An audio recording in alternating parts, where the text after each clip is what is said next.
It's that time of year again. It's time for my Premier League predictions. I'm going to go through every single team, giving you my strengths, weaknesses, and where I think each team's going to finish. Let me know what you guys think of my picks in the comments below. In 20th place, I've gone for Burnley, a side who I quite enjoyed watching in the Championship last season. I think their defence was something that was, you don't see very often, and I think it was something really admirable about their side, which I think should do well in the Premier League this time round. However, I think they've lost some crucial players in that back line. I think Trafford was really, really important for them last season, helping them only concede 16 goals. I think him losing is a big loss, and I don't think Dubravka is either the short or the long-term replacement that they need, and the quality of caliber of goalkeeper I think they need. Obviously, losing Egan Riley at the heart of centre-back is also going to be a massive blow, especially on a free. I think they've recruited well in some areas. I think Kyle Walker, obviously a little bit over the hill now, but obviously really, really experienced. And I think in and out of position, you can also shift into a back three and maybe let the left back bomb on a little bit more, which I think needs to be highlighted. As I think signing Hartman was a really good signing for them. But I do wonder about their backline in terms of Premier League quality against the calibre of opposition they're going to come up against. Is it going to be enough? I'm not quite sure. I'm looking at their midfield. Obviously, they let go of Josh Brown, who was the top goal scorer last season with 18. Losing him is going to be crucial. And I don't think they have enough quality or creativity in their midfield as well to really help out with the goals. And also the forward areas. I really like the fact that they signed Anthony and Marcus Edwards to new contracts, obviously from loan last season, and now they signed them permanently. However, I do look at that striker and up front position. I think to myself, Armando Broja is a talent and a prospect, but his injury issues as of late has not been good. I think he only played 331 minutes in the Premier League last season. He only had 5 shots and all of them were off target, and I think it's one where that's too big a risk for Burnley to really pin their hopes on staying up in the Premier League. In 19th place, I've gone for Sunderland, and I know based on what I've seen online and from other content creators and fans that this is probably going to be quite an unpopular pick to put them in 19th, and a lot of people I'd see have them maybe even avoiding relegation, or if not, definitely in 18th place. But for me, I have to give you my honest opinion, and I'm not convinced. I think it's a little bit similar to Ipswich Town last season, where they've got a very young, exciting squad, but have they been promoted perhaps a season too early? And I think that's what I think about Sunderland. I do think that they've recruited really well and with players of high quality in positions they needed to. I think if you look at that midfield now, I think you could have Habib Diarra, you could have Enzo Lefebvre and Granit Xhaka. That as a midfield three is definitely good enough to be in the Premier League and one that could really help join the attack and defence. But for me, when I think about that squad, I think some of the young defenders they have at the back, plus Patterson in goal, who's going to be under a lot of pressure this season. I think also the manager, Reggie Lebris. I do wonder that, yes, he had 2 seasons at Lorient. Yes, he's had a lot of experience as a youth team manager. But 1 season with Sunderland Championship and now being in the Premier League, I think because they've been out of the Premier League for so long, I don't think Sunderland fans maybe will have too much expectation, and I'm worried that maybe the transfer window will have given them that. But I do think that in the forward areas, I'm not convinced about their attacking options. Mark Gui is an okay signing on loan, but I'm really looking at them and I'm thinking to myself, Luis Semedo, a dinger I like, but is he going to get you maybe more than 12 attacking returns in the season? I'm not sure. Plus the fact a lot of these new signings are also going to be lost during the January period for AFCON. I'm not convinced. And unfortunately, I have Sunderland 19th. In 18th place, I've gone for a clean sweep. I've gone for Leeds United, and that means all 3 newly promoted sides to go straight back down. I think for Leeds, I think perhaps maybe the pressure of being a bigger club and maybe the expectations of the fans may weigh down the club and the performance at the beginning of the season. I'm not sure about manager Daniel Farke. Obviously, there were rumours at the end of last season that they were going to part ways with him. And I think that's harsh, but drastic measures need to be taken if you want to stay in the Premier League, especially as a newly promoted side, as we've seen how difficult it has been the last 2 seasons for them to stay up in the league. So I do think that Daniel Farke isn't going to be making it throughout the whole season. I think it's one where the Leeds fans might not like this, but I think it's one where he's going to get sacked. And I think Sean Dyche is... I'm very confident that he's going to be Leeds manager by the end of the season, or at some point, let's say, just because of the fact that I think the signing of this board really suit, the Sean Dyche type of team. If you look at the signings, I think I really like Stash, I really like Longstaff, I like Goodmanson, I like Bornau, I like Bijou, I like Metcher. They've been linked with also Dominic Calvert-Lewin. I think there are a lot of big lads who are going to bring physicality, and defensively they're going to really improve the side. I think it's what is really important with the sign Lucas Perry from Lyon. Obviously, he's going to go straight into goal. Meslier was a bit of a basket case. I'll say that, and I'll leave it at that. Last season in the Championship, and I think bringing Perry of his experience, someone who's played in Europe, I think he'll be a phenomenal signing for them. And I do think that Danny Fark will leave. A manager like Sean Dyche, or a more pragmatic manager, will come in, and then they'll be solidly okay. But I do worry about, again, with all the new Premier sides, the goals they're going to get, how they're going to do. I'm not quite sure. I do have to say, a bit like Sunderland, I do like their midfield. I think they have some really good players in Aronson, and I'm really looking forward to seeing how they do in the Premier League next season. But for me, I just think the quality of the sides, and not just the ceiling, but also the floor of them. I think if any player gets injured, I think most of the other sides have quality replacements to bring in, and I'm not sure that quite Leeds, Sunderland, or Ipswich quite are the same. So I've gone for all of them to get relegated next season. In 17th place, I've gone for Brentford. A lot of people are predicting a worse season for Brentford than last season, and I think that's quite understandable. Obviously, they lost long-term manager Thomas Frank, who's joined Tottenham Hotspur. They've also brought in Keith Andrews as the new manager, who a lot of people are not convinced by. I think it is a very typical Brentford kind of appointment.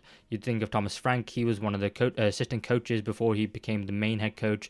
I think Keith Andrews obviously maybe was a bit early for what Brentford hierarchy were thinking, but he's been there a season. He already knows the players, he already knows everything about them, their strengths, their weaknesses, and I think that will aid the transition because also the players will know about him. They'll know how he may conduct himself in the background. I think he can already bring his ideas, and I really liked in his first interview he made when he was appointed, that he said that he wants to evolve this Brentford side and not just play exactly the way they were before. And I think that's very important because they're going to have to. They've lost some very key players. I think Norgard is going to be a massive loss. Not only was the anchor in that midfield, he was also their captain. I think bringing Jordan Henderson in is a decent signing, but I'm not sure how he's going to cope with his legs now, especially in the third game, high intensity league. I think that losing Flecken is a loss, but I do think that bringing Queven Kelleher is an upgrade, so I'm okay with that. And obviously Mbemo, who they haven't quite replaced yet, and I'm a bit worried about that, and also the Worcester situation. But I do look at a lot of the wide players that Brentford have, and I'm really excited by them. I think the likes of Keane Lewis Potter, I think the likes of Kevin Schade, I think Carvalho is going to have to have a big season, I think Damsgaard will have a big season, and also the main one, if they can get him firing, I think it's going to be crucial for them, and that's going to be Igor Thiago up front. Obviously, they paid a lot of money for him when they initially signed him, was injured for the majority of last season, but now it's his time to step up. He's going to be the main man, and I would really like to see Brentford maybe sign another wide player just to help them out a little bit in terms of goals and assists, which they have lost massively already. But I do think that Brentford will be fine. They will be okay. Maybe the flood relegation, and I think maybe it'll be difficult for Keith Andrews because of the pressure, and everyone will have eyeballs on Brentford because when Thomas Frank lost 5 games in a row, it was fine because it was Brentford, it was Thomas Frank. If they're a known quantity, we know they're going to be fine. With Keith Andrews, there'll be a little bit more pressure on him to try and deliver, and if they lose a couple of games, that would rise more than it would previously. But I think it'll be fine. I think there is more than enough quality in this squad. I think the centre-backs and the defence are going to have a good season, which I think they will. I think Coyote signing him permanently from Fiorentina is going to be a good player. I think keeping Rico Henry is going to be important, but also Nathan Collins at the back. I think Brentford will be fine. They have enough quality, but I think it's just going to be a season of learning for them, and I think they're going to finish 17th. In 16th place, I've gone for Wolverhampton Wanderers. I really like manager Victor Pereira. I really like the way he talks in his interviews. He talks about not wanting to be in the back foot. He wants to focus on his team, what they're good at, with their strengths, and really take the game to oppositions. And I like that, but that also worries me considerably because of the fact that obviously they've lost 2 of their best players last season, Mateus Cunha and Reynard Nouri, who are in total contribute a majority of their goals, and they're going to be massive losses. But I do like some of their signings. Obviously, John Arias signing from Fulham, I thought he was great in the Club World Cup. Great in everything apart from his finishing, which could be a bit hit or miss, but he needs to maybe hit the ground running to really help out the Wolves side. I really like the fact that they permanently signed Jürgen Strand Larsen. Keeping him fit is going to be so crucial to them staying in the Premier League, and I think they will absolutely do that. I think for Lopez, I made a short about it. I really like him. I think his future potential is really high, but I'm not sure about him for here and now, so I really think that the other players in the Wolves squad really need to step up and make sure they take the pressure off him. I also think that in the defence, I think they've got a solid set of defenders. I really like Agbadu, Mascara, Toti Gomez. I think they've got some really decent centre-backs. But of course, the midfielders, that 2 midfield of Andre and João Gomez, those 2, the 2 Brazilians, are absolutely phenomenal. And I really like those 2 midfield. I think they're going to be so crucial to dictating games and dictating the tempo of games in the way that it's not always going to go their way. So they're going to be really important. And I just think to myself, if I would have had them higher, if they had like a proven goal scorer, and I think Strand Larsen is that, but I do worry that underneath him, there's not enough, and I do think the Wolves owners could maybe spend more. Obviously, the last few seasons they haven't quite done that, so if they will spend more between now and the end of the transfer window, I'm not quite sure. But it's one where they probably will. This will probably be Wolves for a few seasons unless they spend more, and I just don't see it at the moment. But I would like to see them spend their Cunha money because I think they could do a lot better. In 15th place, I've gone for West Ham United. I could have had them a little bit lower if I'm being honest with you, because I've gone really cold on Graham Potter recently. I think his Chelsea stint really put me off him, and I think a lot of managers could have gone to Chelsea and had a bad time there. But I think since coming to West Ham, I expected a little bit more of an upturn than I've seen, and it's worried me a little bit. But I do think they have some quality players still, despite the fact that they have, of course, Mohamed Kudus to Spurs.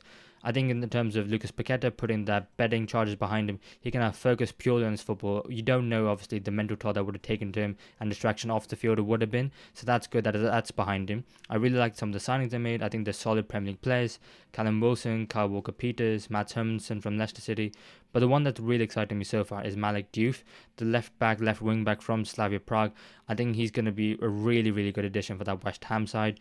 I do worry that because of more off-field issues in terms of the ownership, the amount of spending, not being happy with the style of play, issues around in the ground, ticket pricing, and fans not renewing season tickets, I think that maybe might contribute to the noise at West Ham.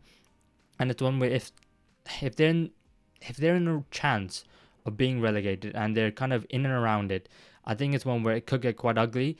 But my thing is, and what I'm putting a lot of my hopes in is Jared Bowen, because obviously being West Ham captain, he is the jewel in the West Ham crown at the moment, and I think it's one where I can bank on him to stay fit for the majority of the season. He's going to get you enough goals, he's going to provide enough assists, and he will be the talisman. Unlike someone like Wolves, where I think maybe like Strand Larsen might end up getting injured now and then, I look at West Ham and I can just go, Jared Bowman will probably make sure that they will not get relegated and probably be away from the relegation zone. And that's what I'm holding on to. So hopefully, fingers crossed, he does not get a serious injury next season. Because I think with him, easily for West Ham 15th. In 14th place, I've gone for Crystal Palace. Obviously, this is going to be a little bit of a drop-off from last season, but I do think you can discount the impact of having European football next season is going to have at Selhurst Park. I think the squad is really good in terms of the first team. I'm really excited by it. I do worry, though, that before the end of the transfer window, they might end up losing Mark Gay, who's going to be crucial for them at the back, but he's got 1 year left on his contract, and if you don't sell him, then Palace's whole sell to buy model I don't think really works, and can you really afford to lose him on a free? I'm not quite sure. So I think he will leave. I'm worried about Eberechi Eze. Is he going to leave as well? Because we saw how crucial he has been for Crystal Palace going forward. I think he's the real talisman up front. Obviously, I like Mateta. I like Sarr. But I think Eze is the one who really makes him click, and he's the one who can really provide a moment of magic out of nothing. So I worry if they lose both of those players about how their first team quality is going to drop off a little bit. Then also worry about the squad depth, if I'm honest. I think maybe at centre back they need a little bit more squad depth, especially if Gay were to leave. I'm not sure about some of the other options. I think obviously Chadi Riyad is out injured still with his ACL. I'd look at like Nathaniel Klein. I'm not sure about him. I think behind that, do we have Jefferson Lerma maybe who could fill in the centre back? But I'm not quite sure about that. But I do think that in terms of going forward, like I said, you got Mateta, you got Nketiah, you got Eze. I'm really like the fact that going forward, I think Crystal Palace could do well, but I just worry between now and the end of the season, will their focus go to the Conference League fully because they'll end up doing well? And I think if you're taking the side in the Conference League, you're going to be one of the favourites, and I think Crystal Palace are probably one of the favourites right from the off. So I think with Glasner, who's got European pedigree, winning the Europa League with Frankfurt, he will want to heavily focus on that. And also, this squad has got a taste of silverware now, obviously with the FA Cup beating Manchester City in the final, and then obviously beating Liverpool in the Community Shield. 2 fantastic days out for the fans at Wembley. I think they'll want to go for it, and I think they should, and I think that as a result will lead to them taking their eye off the ball in the league, and that's why they finished a little bit lower down. In 13th place, I've gone for Bournemouth, and that's going to be a little bit of a drop off from last season, and one where I've potentially maybe been a little bit harsh on them, but I just think that defensive losses that they've had in the transfer window, they're going to be crucial for them, and I think replacing them is going to take a little bit of time, but I do really like the replacement. I think Petrovic is an upgrade from Netherlands last season. He had a fantastic year on loan at Strasbourg from Chelsea, and I think he's a definite upgrade. I think Diakate from Lille is going to be a centre back that top clubs, elite clubs, are going to be spending a lot of money on in the future to sign him from Bournemouth. I also think Adrian Truffert to sign him for what I think there's just 12 million euros as a replacement for Kirkes. I think that's fantastic business and one that really highlights how well Bournemouth recruit players. And I think a lot of top clubs should really take some lessons from Bournemouth along with some of these other clubs. And I do think that they will probably be fine next year. I just don't think that they're going to gel as well as quickly. And I also think that there might be some transfer rumours around some of the forward players. I think a lot of them like Semenyo, I think Kluivert, I think Evan Nielsen, who's only just joined. I think they will do well next season. And I think some of them may end up getting bids from other clubs and may turn their heads. And I just think that there's no pressure on Bournemouth to do even better from the outside. Obviously from Bournemouth fans and within, there will be pressure of, we got a new stadium on the horizon. We've just achieved our highest ever Premier League position. And I don't think that they're going to be doing it year after year. I think they might have a bit of a down here now, but then they'll build again next summer, go again, and they'll just go even higher. And it's one where if they finished as high as like 8th, I don't think that would be outside the realms of possibility, but I just think my general feel is that they're going to have a slightly worse year than last year. In 12th place, I've gone for Nottingham Forest. Yes, a drop down from the European places, but similar to Crystal Palace, I do think being in European football will have an effect on Forest next season. I do think they've recruited well. I think Dan Ndoye is a fantastic signing from Bologna. I think he's going to be a really exciting attacker that's really going to take the Premier League by storm next season. I think that the Brazilians of Jair Cunha and Ico Jesus are going to be good for them in helping their squad depth, and I also think that eventually they will end up in the first team as well. I really like Ico Jesus. Seeing him for Botafogo in the Club World Cup was really exciting, and I think Forest have a really good player on their hands here. And I think losing Elanga was obviously going to be a massive loss going to Newcastle, but Newcastle are Champions League football at the moment, which Nottingham Forest could have had at one point. It's a shame they didn't, but they still got Europa League football, which is a plus, so they can still attract some really, really good players. So I don't think losing Elanga is going to be too much of a loss. I think, yes, it will be, but I think Dan Ndoye can perfectly do that job. I think the main one was keeping Morgan Gibbs-White, keeping him in what was a very strange situation with him doing the interview with Mr. Marinakis, signing that new contract, whatever you want to say about it. But the fact that he's staying, and I think that's going to be really crucial. I think that the way Forest play is going to be great for going far in European competition next season, and I think that the new additions are really going to help him out. I think they probably will still spend a little bit more money, but I think the crucial one for me, keeping that triangle at the back of Sells, Murillo, and Milenkovic. I think keeping them at the back is going to be so important for them, and they have done it. I think those three can really elevate them to going far into the Europa League competition next season. Probably a little bit similar to Crystal Palace, going to be one of the favourites just because they're an English side, and English sides in the Conference League and Europa League have done well in the last few years. And I think with Nuno Espirito Santo, they've got a manager who's going to be great at one-off games. So I think Forest have a lot to look forward to next season, but I do think they'll take the eye off the ball in the league. In 11th place, I've gone for Fulham, a side who haven't done any business in the transfer window so far. Yes, they've signed Benjamin Lecomte, who's from Montpellier, a goalkeeper who's going to be back up for less than £1 million. But is that count as major business? Probably not, in my opinion. So, yeah, need to do a little bit more. But I'm not worried because Fulham are traditionally a side who do their business later on in the winter to try and acquire better deals. If it works or not, I'm not quite sure, but that's what they do anyway. And I think what's crucial for Fulham is the fact that they're going to be keeping a hold of the majority of their best players. I think it was really important that in the summer where a lot of left backs have been on the move, that they keep Anthony Robinson. He's going to be bombing up and down the left-hand side, providing an outlet and getting the team a lot of assists. I think it's going to be great to see Emil Smith-Rowe develop for another year. I think Alex Iwobi was phenomenal last season for Fulham, one of the best players, and him on the back wall is a fantastic season. If he can go one step further and do it, stay at that level again or improve, that would be really, really good for Fulham. I do worry about the fact that it looks like Rodrigo Muniz is going to be off.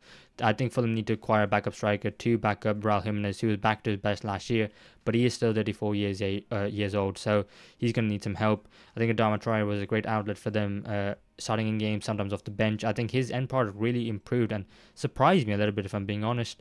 I think some of the young players are going to be exciting. I really like Joshua King. He's only 18.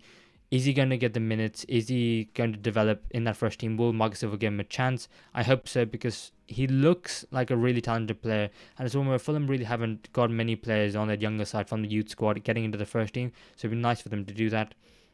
And for me, I think it's one where I just trust Fulham. I trust Marcus Silva. I think they'll be absolutely fine. They'll probably win games you don't expect them to win. They'll probably lose games you don't expect them to win, but they'll just be a solid mid-table side, and so I've got Fulham in 11th. In 10th place, I've gone for Everton, and yes, this is probably a lot higher than a lot of other people are going to be putting Everton, but I just have a feeling about it at the moment, if I'm being honest. I think David Moyes coming back has been a huge boost at the back end of last season. I think he really, obviously from his first time at the club and now, he understands the club, he understands the values, what everything means, the sentimentality, how big a club Everton are. And I think it's one where him and Everton are just a perfect match made in heaven. And I don't think Sean Dyche quite got it, and it was a little bit awkward at the end, and I don't think he was really saying the right things.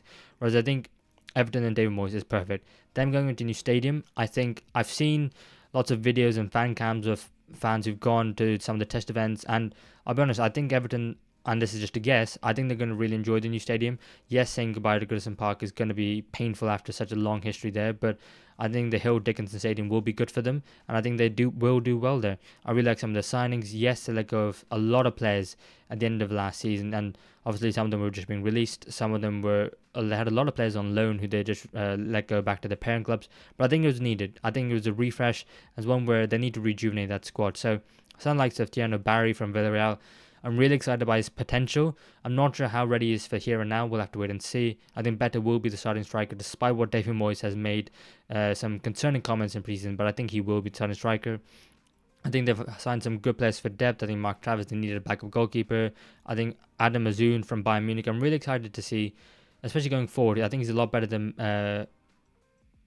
Mikalenko at left back. So it depends how well that dynamic is going to go, and if he's going to replace him eventually.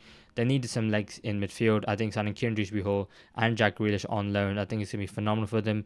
I think Grealish and Ndiaye, how are they going to work together? Are going to play together, and they're not going to play together? Is Ndiaye going to move maybe to the right? Is Grealish going to play in the left? Is Grealish going to play in the middle in the free role? Where is Dewsbury-Hall going to fit in there? And I think it's just really, really exciting at Everton at the moment, and it's one where I can just see them being defensively really, really solid with Pickford, Tarkowski, and Branthwaite, who's still at the club and doesn't look like any big club's going to be coming in and taking him. And not only that, they've improved in the forward areas. And I just think there's going to be a bit of a feel-good factor with Everton going to New Stadium. They're going to be positive, spending a bit more money, going to be on the up. And I've got them in 10th. In 9th place, I've gone for Brighton and Hove Albion. And I really like Brighton. I think they're a really good side. They have a lot of really good players. And I think they could finish anywhere between 6th and 12th in the Premier League, if we're being honest. But I just don't know what their goals are. And I'm going to be saying this a little bit for some of the other teams coming up as well. What are Brighton's goals? What are their ambitions? Because I'm not quite sure. I do like the fact that they've, obviously when Hörsler first came in, the young exciting manager from the Bundesliga in the second division, who's come in, who had a lot of new players to work with, the squad he's figuring out. I like the fact that this year, they've made some signings, but it's not been too many. So they're going to be still keeping the fundamental core of last season, so which they can develop and build upon, which I think is going to be good for them. I like the fact that Max de Cooper has come in from Club Brugge. I think he's going to be a fantastic signing for them at left back, especially replacing Estupiñán, who was in my head a mainstay of their Brighton side, but it was injury prone a little bit, and I think the fee they got for him from AC Milan was a good one, and they should have accepted it. I think signing Boscali on the free is going to be a great signing. And I'm really optimistic about Kostoulas from Olympiacos. I haven't seen any full matches. I saw a lot of highlights of him, researching him, and I really like the potential of him. Plus the fact that Brighton have invested £30 million into him. I don't think Brighton do that unless they think they have a good player in their hands. So I think he's going to be backing up Welbeck really well. And I think it's one where Matoma, Minter, they've got a lot of really exciting players. But I think they will be patchy, they'll be hot and cold. And when they do go cold, I don't think there'll be too much pressure on them. But when they do run hot, I think they'll look amazing and like world beaters. But I'm just not sure. I need to see a little bit more from Hörsler. I think his style of play is really interesting, and how that develops in the Premier League next season is going to be interesting, because it worked at times, but it did get found out a little bit. So if they can keep their players fit, they could have a really good season. In 8th place, I've gone for Newcastle United, and I feel really sorry for Newcastle fans at the moment, if I'm being honest. I think the Isak situation is taking over all of world football, all of Newcastle's transfer window, and that's what everyone's eyes are on. That's what everyone's talking about. That's what I'm talking about right now at the beginning of a predictions video for the league. And I think it's one where, once it gets sorted, the sooner the better. I do think that with Isak's stance saying he doesn't want to play for the club ever again, that Newcastle will sell him eventually, and then Liverpool will sign him and will be the destination. I just think it's going to be one that happens late on in the window, and it'll be definitely after Newcastle play Liverpool in game week 2 of the Premier League. But then after that, I think they can start to look forward a little bit. I think that's important because they have signed some good players. Anthony Elanga, who I really like. A lot of people were saying that maybe Newcastle overpaid for him at the time. Is he just someone who's good on the counter attack and good in transition? And I think, yeah, but I think that's maybe too brief of an analysis on the player. I think he's incredibly good with his ball at his feet, with the ball control. I think he's good in tight spaces. He can defend really well. And also, I trust Eddie Howe to get the best out of him and then develop him into an even better player. I think that's one of Eddie Howe's best traits, which is why I also think him signing Malik Tor from AC Milan was a great signing as well for £30 million. I think he's one where ever since Sven Botman signed for Newcastle, they've been saying about how Newcastle need to sign another centre-back. Fabian Schär is getting on, but I think he's still good. Obviously, Jamal Lascelles is still at the club as well. And obviously, Aaron Ramsdale coming in, who's definitely going to be a better goalkeeper for Newcastle than Nick Pope was last season. I think Nick Pope's form last season was a little bit of a worry. He has had injury issues in the past. I think Ramsdale coming in, I think the fans will love him immediately. I think he'll be better on the ball than Nick Pope, and he is also a very good shot stopper, despite the fact that he's been relegated, and a lot of people like to use that to beat him with a stick. But I do think them being in the Champions League, as we saw the first time they were in the Champions League, will have an impact. I think losing Isak, while you don't want to do that, will be massive because obviously he's one of the best strikers in world football at the moment.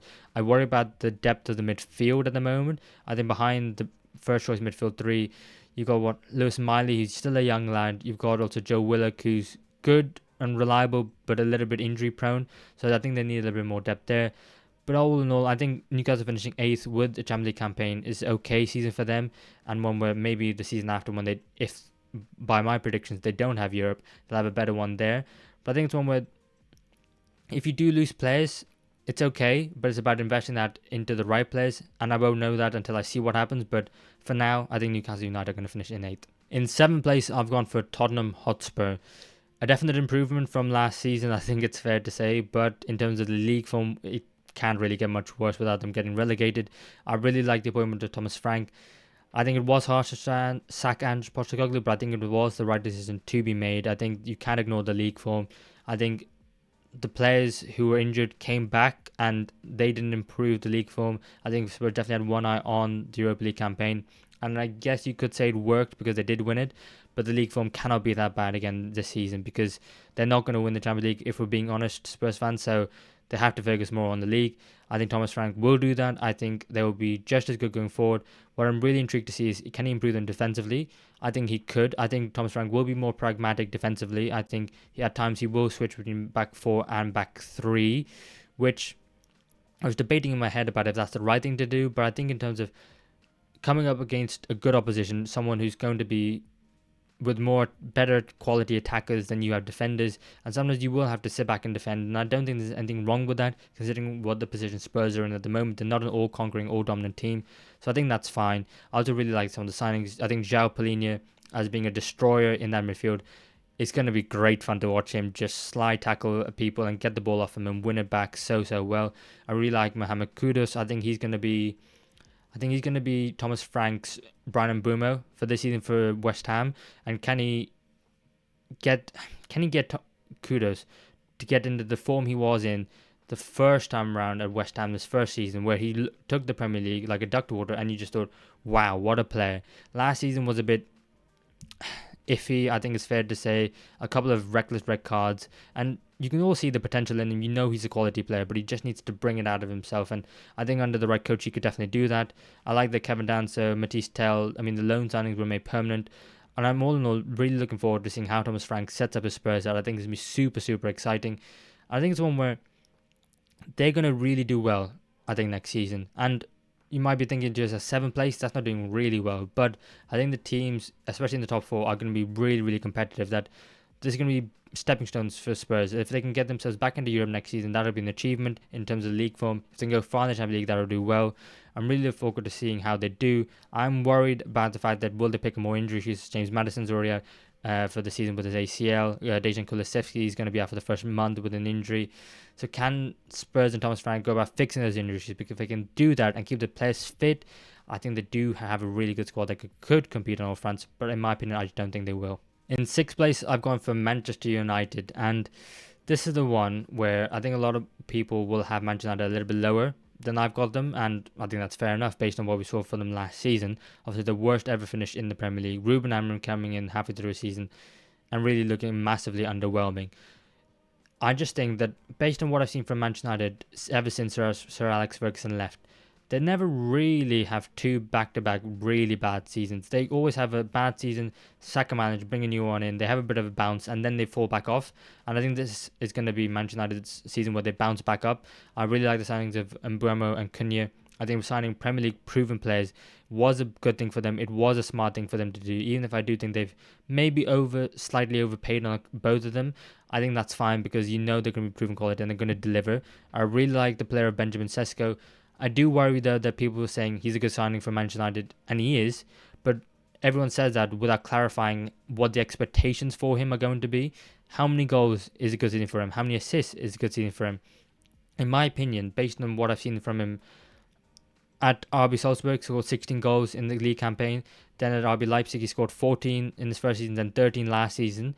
So if Benjamin Sesko scores between 10 and 15 goals in the Premier League, his first season in the Premier League, in moving to a new country and a new league, I think for me that would be a good season for him. But was that going to be good enough for the wider public based on how much money Manchester United have spent on him and the pressure that's going to be on him to be the new number 9? I'm not quite sure. I think some of the thinking needs to align there, and we need to set out clear goals for them. But also for the squad, what's going to be the goal for Manchester United this season? Is it going to be to get Champions League football? Is it going to be get Europa League football? I haven't really seen many people talk about what the goals and achievements for Man United are. So I think it could be anything from like just being in the top of the season to getting Champions League football, which some people think is attainable. In my opinion, it's not. I think they definitely need to sign a midfielder. I'm still worried that midfielder is going to be far too open. Bruno Fernandes is definitely going to be playing in the midfield double pivot, but who that his partner is going to be, if they can get someone like Balebo over the line, I think that would be phenomenal. Do I see it happening? I'm not sure. Where Man United getting this money from? That I'm not sure. But I think it's also important they sign a goalkeeper, but I don't think that's a position they're actually going to do. I think they're going to be patchy at times. They're going to score lots of goals. They're going to be fun to watch, but ultimately they won't get over the line. But I think one game a week and the pressure of it can't get much worse than last season will help them perform better this time around.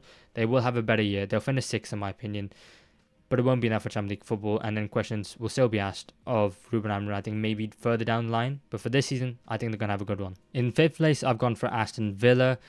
It's one where, because I've been talking about Aston Villa not spending a whole lot this transfer window, and they haven't signed a load of players like they did in the previous summer, that they've had a bad window, and I don't necessarily think that's the case. I think sometimes keeping the same squad and same personnel and building on what you have can sometimes be considered a better window than a club who has spent a lot of money.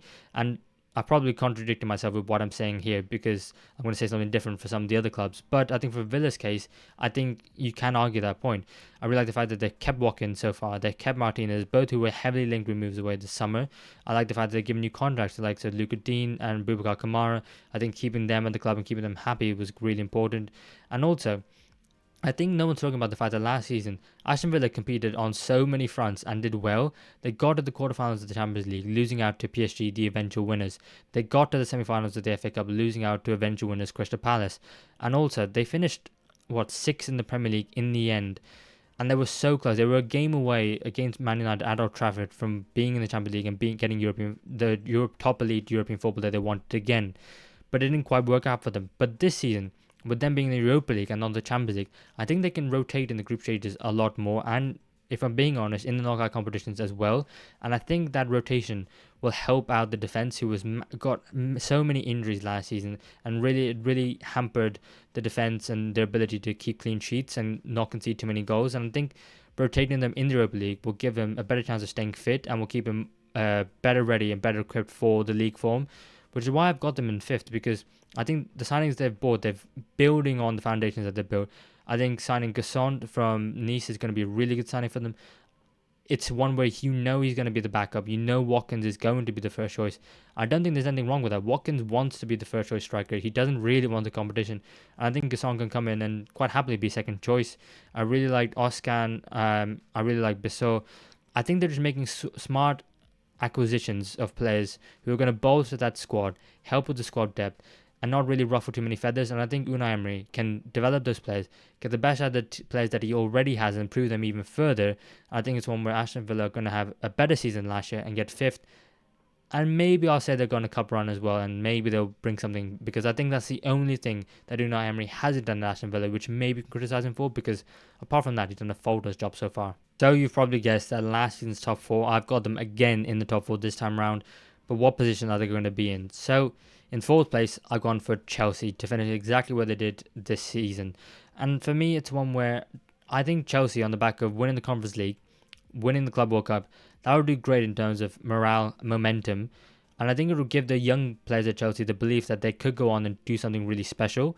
Will they go on to do something really special? I'm not quite sure, because I look at that Chelsea squad and they have so much quality and so much depth in every position.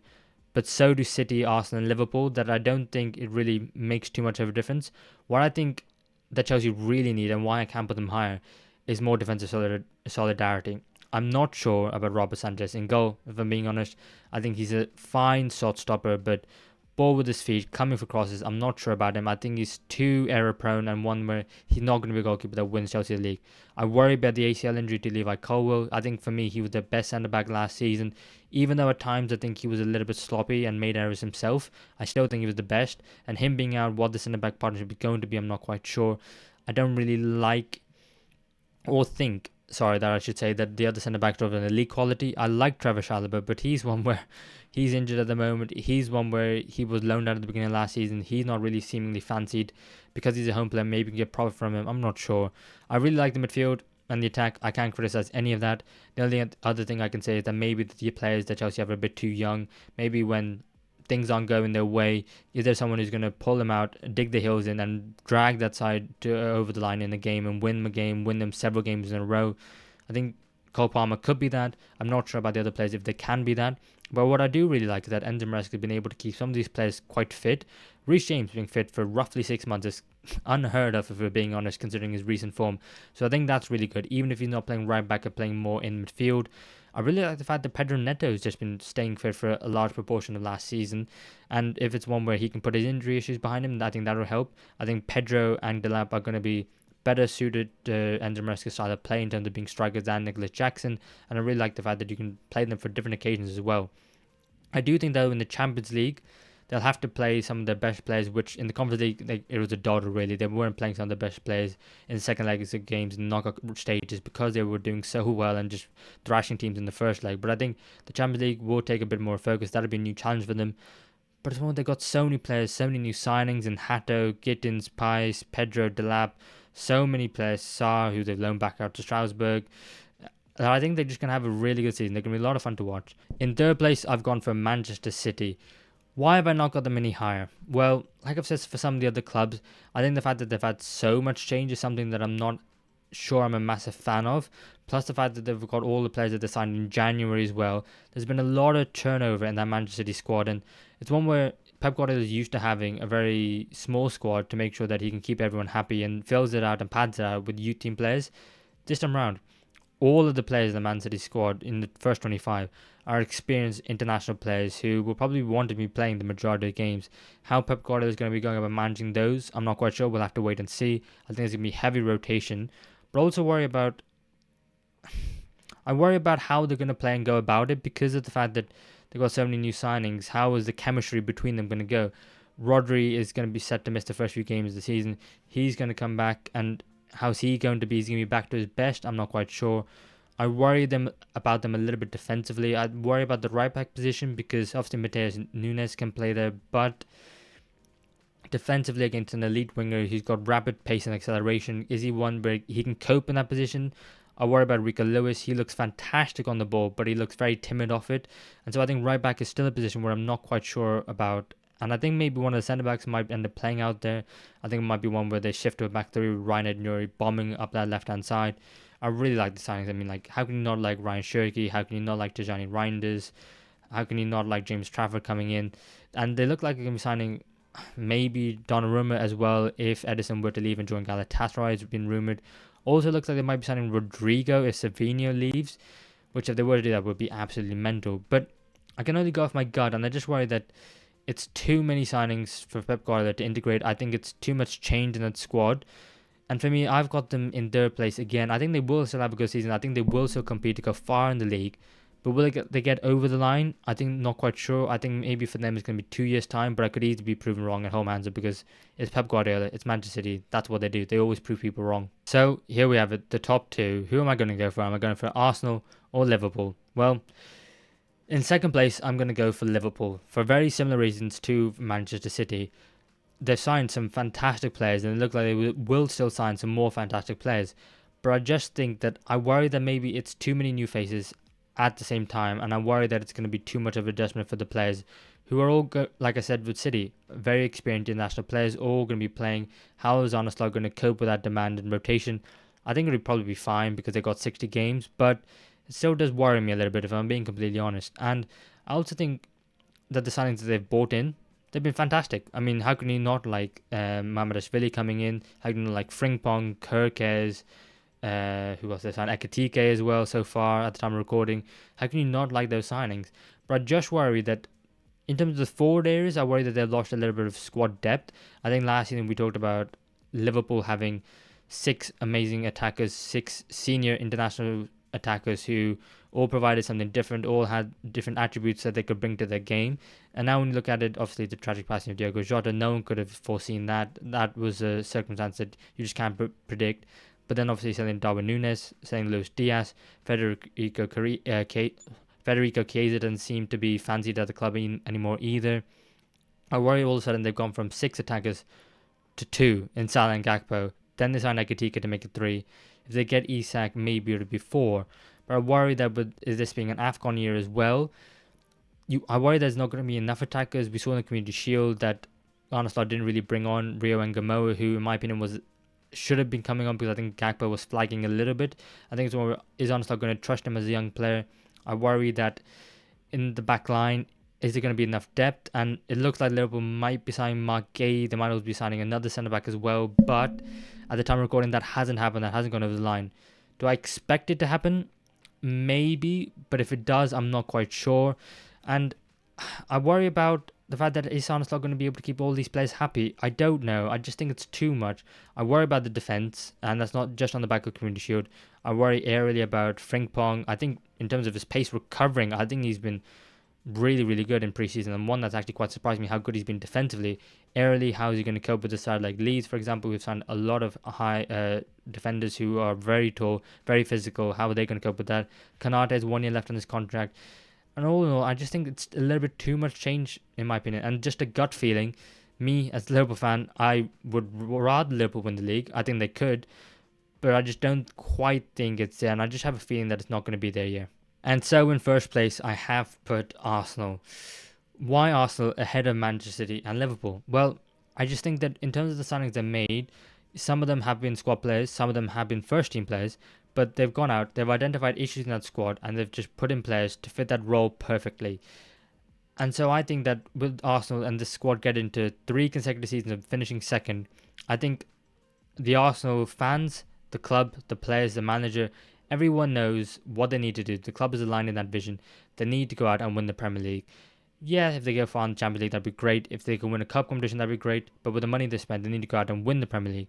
I really like Victor Gyökeres. I saw and heard some of the concerns that people had about Gyökeres of can he translate to the Premier League. Me personally, I have no issues with it. I think he's going to hit the ground running. I think he'll be flying, and he's going to be one of the top goal scorers in the Premier League next season, which is why I don't think that striker position is going to be that much of an issue. I think that signing Madueke was interesting. I would preferred it if they signed an elite left winger, someone like a Rodrigo Rafael. Clearly that wasn't possible, so they decided to go for Madueke, who can play on the left-hand side. I think he can hug that touchline a little bit more than either Trossard or Martinelli. He can hug the touchline, then that will allow Maslow Skelly, who probably going to be playing next season left back as well, to invert into that half space, and then he can also provide an attacking option from there. I also think Zubimendi is going to be crucial for them. I think Zubimendi might end up being one of the signings this summer, just based on the fact that I think he can come into that Arsenal side and really dictate tempo and provide something different from the midfield, which they couldn't necessarily do from out wide last season. And I think also Arsenal just won't have the injuries that they had this season that they had last year. I think 7 or 8 players had the worst season ever for injuries. I just don't think that's going to be an issue for them going forward. Also, when you think about it, they've got 2 elite players for every single position in the squad. I think Bukayo Saka is going to have a phenomenal year. I think the fact that he got injured last year was a big blow, and that really took away from the fact that Arsenal have an elite player on their hands, one of a world-class player in his position, and I think he will be the talisman for them. And I just think that Arsenal next season are just going to be Really, really good. They're going to have a difficult run to begin the season, but I think they'll pick up more wins and more draws than you'll expect them to do so, and that'll really give the team confidence, and they'll go on to just build on that and go on a big run and win the Premier League.